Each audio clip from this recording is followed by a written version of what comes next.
Yes, indeedy Roo. It is time for the dailybreadproject.com. I am feeling great. I'm stoked that you're here, and I have a guest coming on shortly. So we'll bring this thing live to Facebook in just a moment. We'll allow the guest to arrive. I want to just share with you that I was reading Abundance today. Very good book. And I think right now, more than ever, you guys need to tune into that book, Abundance. Well, I'm listening to it on Audible, of course. That's what I do. But so poignant and so timely right now with everything that's going on. In particular, I was reading chapter 3 today, and they talked about the media and how the media preys on your fears. See, we've got this part of our brain called the amygdala, and it's where the fight or flight response lives. And that served us well when we were cavemen hiding from saber-toothed tigers, but not so much today. And yet the media preys on those fears, preys on that amygdala. They want that thing swollen, scared. They want you shut down so that you're dependent on them. But that's what we're doing here at the Daily Bread Project, is the complete opposite of that. I want to shrink your amygdala, bring you love, leadership, and happiness so that you can live a happier, more fulfilled life. I think the buzz term these days is live your best life. So I see my guest is here. I'm going to bring him up. Then I'm going to bring us live to Facebook, and we are going to rock with the dailybreadproject.com. I am promoting you to panelists. I am going to bring this thing over to the Facebooks. And if everything goes well, we'll be live shortly on the Podcast Factory page, and I'll share it to my personal page. And anybody that wants to keep up with us, it's thedailybreadproject.com. There's links there. There's video replays, links to everything that you would ever need. I guess it's everything you would ever need. It's all the links I have to Google and iTunes, and obviously where we do the Facebook Lives as well. So it looks like this thing's going to work. Let's get this post up into the group. And we will go live, and I'll bring in our guest. All right, looks like everything's working on that side. I'm going to do the intro, and we're going to rock with this. So here we go. You are listening to the dailybreadproject.com. Out there, it's scary. There's chaos. There's craziness. Amygdalas are swollen. In here, we're bringing you love, light, happiness, leadership, everything that's good in the world to let you know that it ain't as bad as they want you to think. And I can't do this all by myself, so I have to enlist the help of others. Today, I have Mr. Jib Lupkin. What is up, my man? It's a pleasure to meet you. Love your energy. Oh, thank you. Uh-oh. Is Zoom freezing? Zoom is freezing up on me, but I'm sure it's going to work. Brother, thank you for being here, and I'll give you the rundown. So what we do is we talk about power, positivity, leadership, love, and opportunity.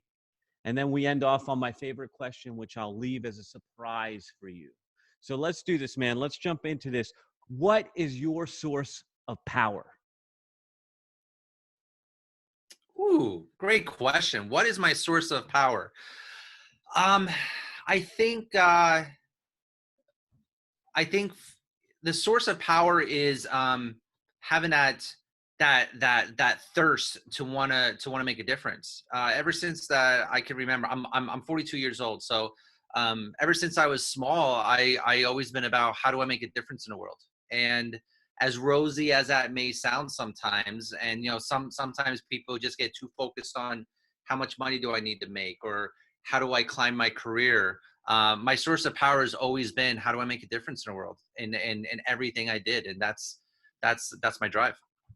Dude, I mean, so this you're talking from an evolved mindset. Obviously, you're not in the swollen amygdala days. So how did you realize that it wasn't about the money, it wasn't about the fame or the other things? How did you make that transition, or were you always in that mindset? I've always been in that mindset. I thought I learned it somewhere along the road. I remember having a conversation with my mother and father a long time ago, asking them, I was living in Arizona at the time, and I asked them, when you think about your son, what do you like? what pops in your head from a professional standpoint? And they said different things that were funny as being parents, but the main thing that they talked about a lot was you're a storyteller, and you just always wanted to do things big. And I'm like, so what do you mean by doing things big? They go, not necessarily like making any particular type of money. You just always want to do something big where it seems like you just want to do something big. So I've been like that my entire life. I literally think I was born like that. However, there's different times throughout my life where I did get sidetracked. So for example, I think it was 2006, I moved to Scottsdale, Arizona. It was at a time when everybody was making an obscene amount of money out there doing things that just, I mean, I knew this one individual who's making $80,000 a month doing mortgages because of how fast the real estate boom was happening out there back in 2006. And this was somebody, love him dearly, but he should not be making that type of money based on who he is. And as soon as it crashed, he filed for bankruptcy. He lost everything, which supports what I'm saying right now.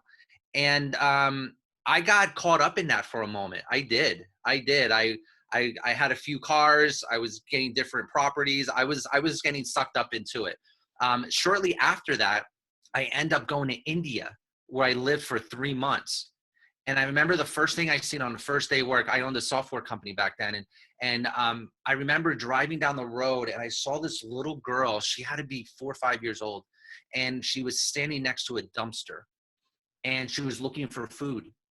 And what was sad about it was that was sad enough, but right next to her was a cow going to the bathroom on the food that she was looking for, like going through. And I'm just sitting, I'm thinking, how do we still have this in today's society? That experience in India humbled me very quickly.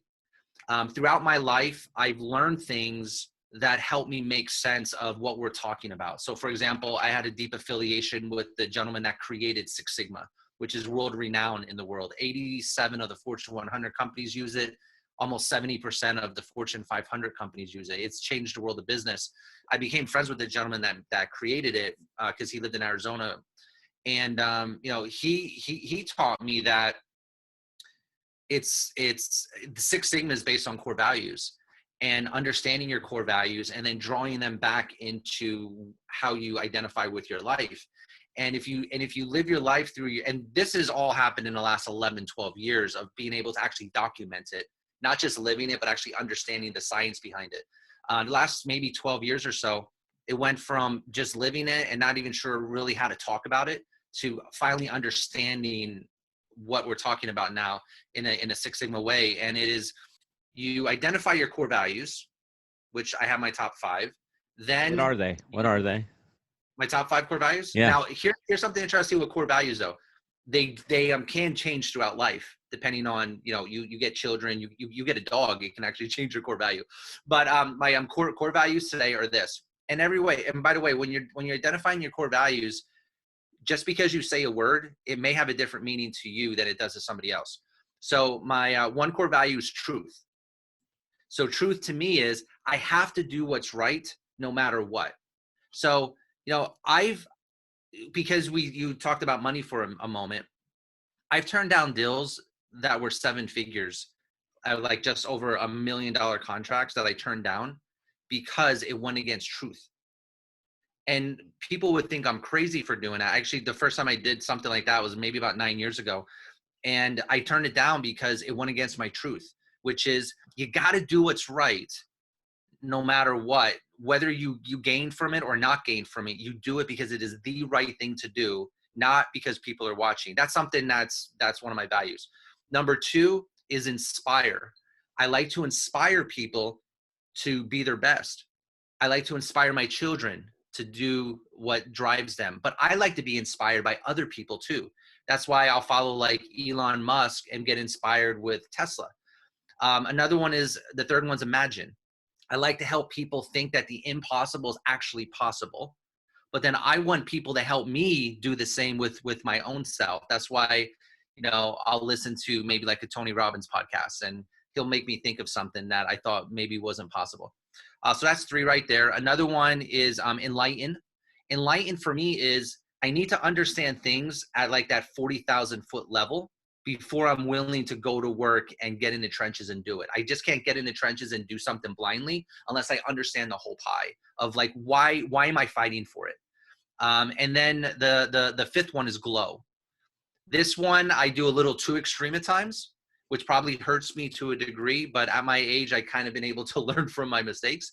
Glow is I have to be around positive people and positive environments. Now, it doesn't mean that I think everything is rosy 24/7, because it's obviously not, but it's looking at everything, no matter how bad it is, and saying, and looking at the silver lining. So I lost my mom December 17th, 2000. Excuse me one second. I lost my mother December 17th, 2017. She died at 57 years old. Wow. And I spent the last 45 days with her in a hospital. It sucked. I mean, to be straight with you, it sucked. And she was my biggest cheerleader.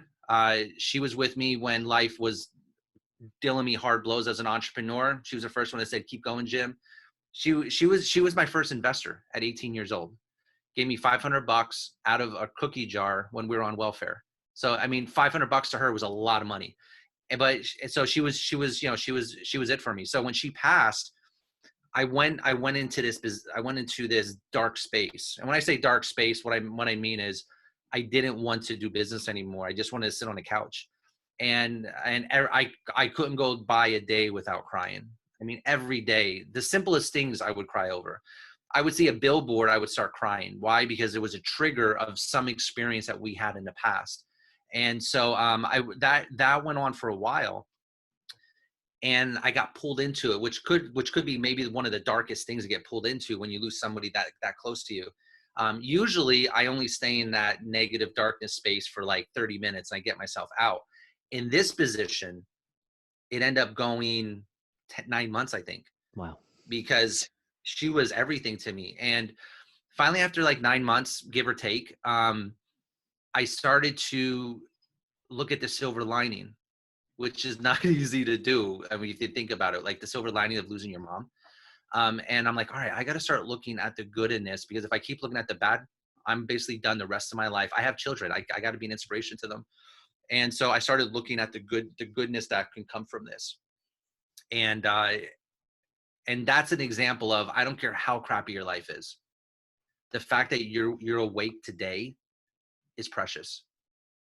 Beautiful, man. And so that leads me perfectly. And I want to say that kudos to you. It only took you 9 months, because when I lost my mom, it took me a couple, like a year, a little bit longer to get over it, and then realize that, okay, what am I going to learn from this? You know So, what, Jonathan? Let me throw something with what you just said. My grandmother passed away in 2014. My grandmother and my mother had the same type of relationship. My mom never got out of it. So I saw her for 3 years in pain, and I saw how much it hurt her health, because she had an autoimmune disease, and it took a toll on her, which I think contributed to her death. And now, not the whole thing, but stress and depression does add to it. I saw how much of an impact it made on her, and I know that helped me get through it faster, to say, all right, I learned from mom's experience to help me speed through this. yeah, man. All right, let's pick it up here. So this Yeah. leads perfectly into the next little bit that I want to ask you about. And this is with everything that's going on and all the hardships that we hit in life, what do you do? How do you stay positive? Looking at hardships as a whole. So we all face challenges, and there's nothing special about the hardships that all of your viewers are facing. We have to recognize that we all have this. The hardships that are happening to you, though, are very important and powerful in your mindset. But just understand that we all face this. So these hardships are not they're normal. They're very normal. Even the person that looks the most successful to you in life, that seems like they have it all together, I promise you they don't. And I only know that from firsthand experience. I would meet somebody that I looked up to on a platform, like, oh my God, I'm getting to work with this guy or this woman. and then I find out the other side of their life that nobody knows. I'm like, oh my gosh. So that has happened many, many times, and because of what I do for a living, I'm in many different industries. So I meet the celebrity style people in all these different industries. I have yet to meet anyone that has it together and I'm 42 years old. So understand that we're all dealing with the issues. So the question then is, how do we fight through it? One is to understand your core values and understand what brings true happiness in life. True happiness is not you buying a Ferrari. True happiness is not getting a certain size house. If you have done those things, you probably have quickly realized that the excitement of it lasts very short. Now there are some, I have some friends that are are really car enthusiasts. Like they actually love cars. I literally don't understand that. But they like genuinely love buying these Ferraris and Bentleys, not because they're trying to look good. They actually love it. So there are exceptions to what I'm saying, that you genuinely have a passion for these things. But I think if it's this simple, let me sum it up like this, because this is a conversation I can have for the next 6 hours on so many layers. This is how I see it. How do you fight through it and stay positive? I can say right now, well, try this, try this, try this. But I don't like doing the quick fixes. I like getting to the root so that you can live a long, meaningful life. And this is how it's worked for me. Discover your core values, whatever they are, doesn't matter. Those core values will give you happiness every day, whether or not you're making money. You'll be happy every day. If you can make money broke, you're going to be very, very happy. Or I'm sorry, if you can be happy when you're broke, you're going to be incredibly happy when you're wealthy. So first, discover your core values. Once you've lived your core values for a certain period of time, probably a year or more, you're going to start to realize what more is there in life. And at that moment, your mind starts to change and you'll start to want to discover your greater purpose. And that greater purpose is, why do you exist right now? You can't discover your greater purpose until you're actually living your own core values out every day. It is impossible to like jump that. So once you're on your greater purpose, once that happens, that is when I believe what you're talking about happens. You don't go in sadness anymore. You don't get all bummed out because of COVID-19. I'm looking at COVID-19. I wish this did not happen, because I don't like to see people dying. But the reality is, it didn't bring me down. And I realized, you know what? I'm living my life's purpose. I'm going to keep on going. Once you're in that life's purpose, all the other stuff that will normally brings humans down, it doesn't impact you anymore. So I think that's the long-term solution of how do you do what you just said.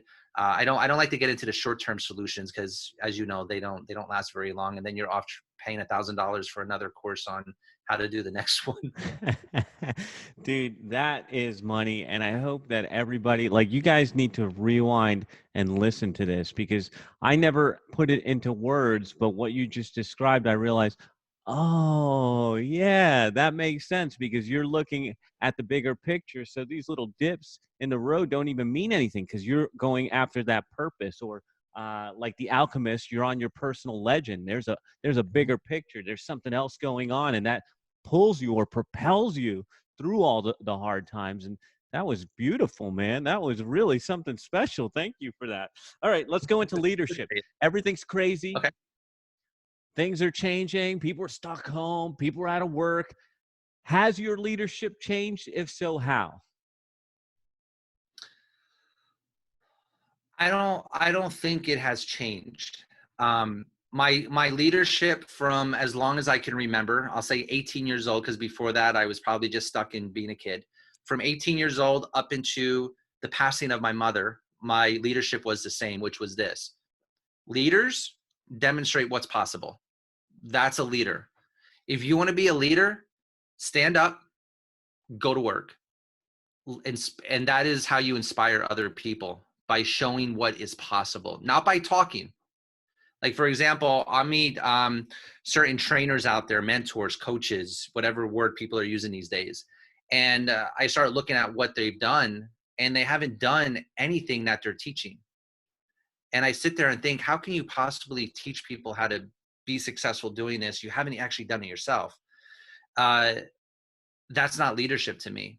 Now, you can be great at talking and understand all the buzzwords of a specific industry, and you can get people as clients.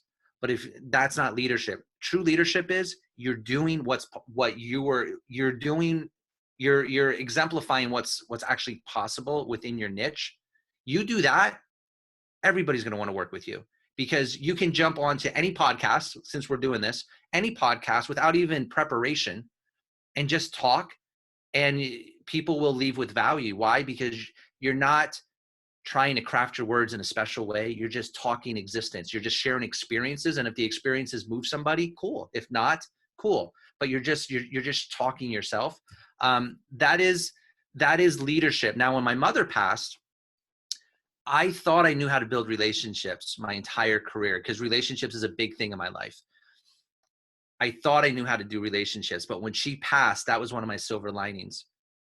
I saw a different layer of what it means to have a true connection between me and another human being, a true relationship beyond the business. And my leadership tweaked a little bit from then. I've heard people talk like this over the years. It didn't sink in until her passing. I don't want anybody watching this to actually have to lose someone to know what love really means and how to have that real connection. I don't wish it on anybody. But unfortunately, it took me losing the closest person in my life to understand relationships. Today, has my leadership changed? It goes back to that greater purpose. If we have to live in the moment. I believe we have to live in a moment, because the future changes. We don't know what the future is. There's so many little tiny things that can change that alters the entire future. So we do have to live in a moment. But leadership is, and again, this is like another 10-hour conversation if we really started talking deep on it. But converse or leadership, it hasn't changed for me because of where we are right now. Because when you're speaking your truth, nothing impacts this. So what do I do every day? For those that have a relationship with God, let me explain it this way, because this is how I think. You talk to people as though you're talking to God. If you believe in God, I'm not pushing any agenda here, but you talk to people as though you're talking to God. So would you talk the way you're talking right now? Would you be trying to negotiate and get the best deal with somebody and taking from them? No, you would find something equal in the middle that you know is fair, that has no room for negotiation, you do the business deal in a minute. Why? Because you're looking out for the best of each other. You listen to people as though God is talking. So are you going to be on your phone typing as you're having a conversation with God? I don't think so. So, which is a problem, people on the phone all the time. So you listen to people as though God is talking to you. And then the third is you deal with people, like the way you treat people, as though God is standing there watching. And if you truly believe in God, what I just said is profound. It will make you think twice. That is how I live in terms of leadership, and it will never change, no matter how crazy the times get. Whether they're good, the stock market explodes, there's a burst. It doesn't matter, because if we have to train our brains to live at a higher plane, which is not easy, because our emotions give us a great life. It allows us to smile, laugh, cry, feel everything. And that's like one of the beautiful things about living, is that we feel everything. But we also got to be careful with it, because if we let our emotions control us, everything I'm saying right now is a moot point. It won't work. We'll just be a train wreck every day. So if we can control our emotions, then we can use them for good and power. And if we do that, everything you're talking about right now, or everything I'm talking about right now, is easily done for people. People are going to think we scripted this. All right. And it's the Daily Bread Project. Yeah, I'm sure that the people tuning in are believers, and that was indeed profound. In fact, I need to pull that out for a clip, because it was powerful. So let's go on to the next section. Love is what we talk about next. You talked about loving people, and I'm wondering, what opportunities, what are you loving right now? What's got you fired up? Um, Love is a beautiful word. And I'm an entrepreneur for 25 years. Love is not always the word to use in entrepreneurship. Usually there's a lot of sharks, a lot of people that are just out for blood to make money. So doing love is difficult at times. And when I say difficult at times, I don't mean us giving love. I mean, if we give love, there's a chance we're going to get our heads chopped off. So that's what I mean by that. So love is a beautiful thing. I really love that word, and it is something that I live by on everything. So I actually did this as a Facebook post once. I said, love yourself and love others. That is also something I live by. And so love yourself means spiritually. If you don't believe, if I mean, spiritually is even down to like Buddha level of, and I don't mean down as going down, but in another plane is Buddha level of just getting in touch with yourself. The other is physical. Take care of yourself on the outside, and then take care of yourself on the inside. Get all your nutrients that you need if you want to live a long life. That is loving yourself. Loving others is all about treating them the way that you would want to be treated. And so I'm a big component on loving yourself and loving others. When you do that, you will attract the right people. And when you attract the right people, you do form your little group. And your little group can be 2 or it could be 2,000, but you will form a group of people. And when you form that, oh, it's amazing. It's amazing. So what am I loving today? I am on a quest to, for the last 25 years, I have created, I've used social media to grow any business that I was in or that I owned. And so I have this very deep relationship with social media.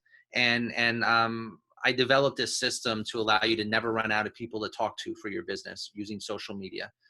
And there's a lot of things behind it that documents this 25-year success that would excite people. And I'm now at a point now where the love is taking this system, getting it around the world to change the world of business. And that is what's really driving me right now. And we have the system used in about 101 countries right now that are using it, all different types of businesses. And what's driving me is I want to take the world of business, no matter what industry it is, and I want to give everybody an even playing field. So it doesn't matter if you have a big ad budget. Doesn't matter. Doesn't matter if you have a Rolodex of the best people ever because you've been doing it for 20 years. I wanted to give everyone an even playing field so that if you have the work ethic, you're a rock star. That's what the system does. And it's very systematic. It's been backed by Six Sigma. That is what's driving me. And here's why I have the love for it, Jonathan. This is big picture thinking. If I can alter the world of business to where everyone has the same even playing field, that means everyone can truly succeed if they put in the work. I feel if I can do that, then what will happen is if the world of business changes, that will now go into the personal lives of people. And if I can do that, I think I could be a small part of changing this world in a way that's massive. That is what I love. I mean, I even talk to friends sometimes, and I'll say this because it is public now that we're recording this, but I mean, I'll go so deep. I'll talk to friends and they're like, well, what are you gonna do after that? I'm like, oh, it's easy. I'm gonna change the world of business like Six Sigma did, where this is used on every level. Then we're gonna take it into the personal lives of people.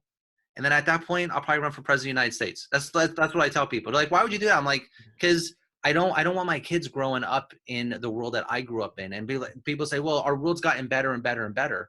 Yeah, it has gotten better than the previous 20 years. And you can look at certain things. But what I see is I see a broken world. And no matter how advanced we get with technology, no matter how cool we get with breakthroughs, as a whole, the world is broken until we go at a higher level, on a conscious level of where we actually care for each other. We will continue to live this type of world, but just with more cooler advanced technology. But we will still have the same problems. So I'm on a crazy, way up there type of goal. Will I ever achieve it? I have no idea, but I will die trying. Man, it's almost like you answered my last question already, but maybe we can just do a summary. So, how do you want to be remembered? Mm. You know, it's funny, as you said that, I was thinking of what popped in my. And by the way, this is not scripted. When I got on this podcast, I was logging into this podcast, Jonathan. I was saying to myself, I have no idea what we're talking about. and I was like, this is gonna be interesting. But I with the person that connected us. She's a beautiful soul. So I knew whatever was gonna be really good.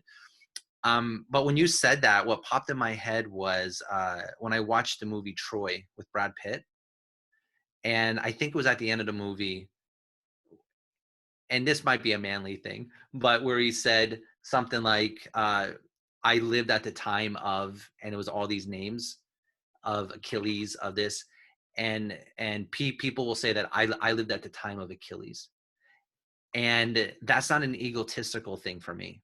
It might have been for Achilles, I don't know, but for me to be remembered as I lived at a time when Jim Lupkin was here, what that means to me has nothing to do with ego. What it has to do with is this guy thought in a way that transcend how we lived. He didn't think about making decisions based on money. You know, I did a post the other day, Jonathan, about I said something like, I wonder if COVID-19 would be as bad as it is right now if we made decisions based on actually taking care of each other and not based on money. And what I meant by that was, if we develop into, and everything I'm saying is possible because I believe, because of social media, it allows us to, it allows everyone to be connected. So as long as people really believe in what I'm saying and they believe it can really happen, social media brings us all together. There's no groups that can cut us off. That's why I think this is possible today. Um, if COVID-19, with COVID-19, if we made decisions based on saving each other, not on these, and excuse me for some of my wording here, because I'm not someone that usually curses and does any stuff like that. I actually don't. I try to be polite all the time, but these damn political people doing the stupidest things online, saying, hey, we need to get back to work. And if it means that, you know, some people are going to die, you know, we have to do what's for the greater good. That is wrong, where we're willing to let one human being die just because we have to save the economy. So, you know, if we were living in a world like what you just asked, that means the entire economy just stops. There's no loss, there's no gain. It just stops because everyone says, hey, we need to protect everybody. It just stops. Everyone enjoy their life for the next 3 weeks at home. And then in 3 weeks, we're going to turn everything back on. We wouldn't need a $1 trillion stimulus plan. Everything just stops. But because we live our lives based on money, someone will always get hurt. So I want to be remembered as like that Achilles thing, somebody that was crazy enough to think we need to change the entire world. And that's how I want to be remembered. Is that all? That's That, it? I mean, it's small thinking, but yeah, Very that's modest. I yeah, like it. pretty much. All right, Jim, for everybody out there listening, whether it's on iTunes, whether it's on Facebook, wherever they're listening, where can they find out more about So you know, why don't you guys just go to go to Facebook, go to facebook.com/Jim Lupkin, JIMLUPKIN. Send me a private message. If you're on LinkedIn, send me a private message. On Instagram, send me a private message. I like to have relationships and connect with people. If somebody needs to see my resume, I'll send it to you. If somebody needs to see a website, I'll send it to you. But relationships is the key to me, not pitching some business thing. So yeah, go to your favorite social site, type in Jim Lupkin, you'll find my profile, and send me a private message. Let's become friends, and let's see where life takes us. you? Man, this is amazing. Thank you so much for taking the time out to wrap. Thank you for sharing your big picture thinking.